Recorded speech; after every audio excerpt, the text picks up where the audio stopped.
কালো টাকা কাকে বলে? কেউ যদি অবৈধভাবে উপার্জন করেন সেটি কালো টাকা, নাকি আয়কর ফাঁকি দেবার জন্য যেসব টাকা বা সম্পদ আয়কর নথিতে দেখাননি সেটি কালো টাকা? তবে যেটিই কালো টাকা হোক না কেন, তা সাদা করার সুযোগ আর থাকছে না। অন্তর্বর্তীকালীন সরকারের পরিবেশ, বন ও জলবায়ু পরিবর্তন মন্ত্রণালয়ের উপদেষ্টা সৈয়দা রিজওয়ানা হাসান সম্প্রতি সাংবাদিকদের এই গুরুত্বপূর্ণ তথ্যটি জানান। কালো টাকা সাদা করার যে বিধি এবং রীতি সেটা বন্ধ করে দেওয়া হবে।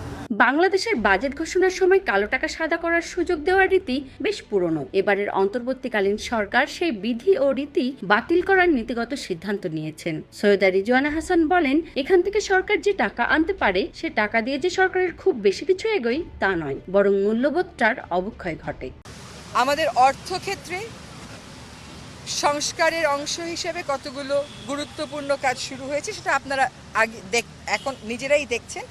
একটা হচ্ছে যে একটা সিদ্ধান্ত হয়েছে যে কালো টাকা সাদা করার যে বিধি এবং রীতি সেটা বন্ধ করে দেওয়া হবে।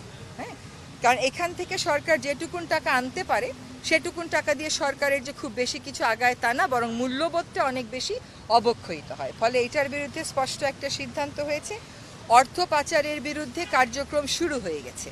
এবারে সে কালো টাকাকে অর্থনীতিবিদরা কিভাবে সংজ্ঞায়িত করে আসছেন? অর্থনীতিবিদরা বলছেন, কালো টাকার বিষয়টি দু রকমের হয়। কেউ যদি অবৈধভাবে উপার্জন করেন তাহলে সেটি কালো টাকা। অবৈধ উপার্জনের বিষয়টি সাধারণত আয়কর নথিতে দেখানো হয় না। আবার অনেকে হয়তো বৈধভাবে আয় করছেন কিন্তু আয়কর ফাঁকি দেবার জন্য সব টাকা বা সম্পদ আয়কর নথিতে দেখাননি, তখন সেটিও কালো টাকাই হয়ে যায়। এভাবে অপ্রদর্শিত অর্থের মোড়কে অবৈধভাবে অর্জিত কালো টাকা সাদা করার সুযোগ দেওয়াকে শুরু থেকেই বৈষম্যমূলক এবং অনৈতিক বলে আসছেন অর্থনীতিবিদরা। কেননা যেখানে একজন সৎ ও নিয়মিত করদাতা সর্বোচ্চ 30% কর দিয়ে থাকেন, সেখানে যিনি কর ফাঁকি দেন বা কালো টাকার মালিক, তিনি মাত্র 15% কর দিয়ে সেই অপ্রদর্শিত আয় বৈধ করার সুযোগ পান। সর্বশেষ 2024-25 অর্থ বছরের বাজেটে বিনা প্রশ্নে অপ্রদর্শিত অর্থ, নগদ টাকা এবং শেয়ার সহ যে কোনো বিনিয়োগ নির্দিষ্ট হারে আয়কর দিয়ে ঢালাওভাবে সাদা করার বিধান বহাল রাখা হয়। সে সময় সরকারি ও বিরোধী দলের অনেক সদস্য এই সিদ্ধান্তের সমালোচনা করলেও কোনো পরিবর্তনই আসেনি।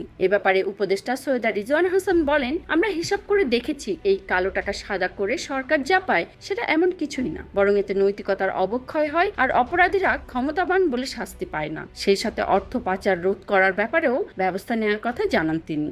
একটা ব্যাখ্যা এবং বিশ্লেষণ দাঁড় করানোর চেষ্টা করা হচ্ছে এবং এইটা একটা আদেশের মাধ্যমে বলে দেওয়া। আগে যেরকম বলে দেওয়া হতো কালো টাকা সাদা করা যাচ্ছে, এখন আর সেরকম বলা হবে না, উল্টো বলা হতে পারে। শিগগিরই এ সংক্রান্ত প্রজ্ঞাপনও জারি হওয়ার কথা রয়েছে বলে জানান তিনি। Kakali Rani Saha, Voice of tiger.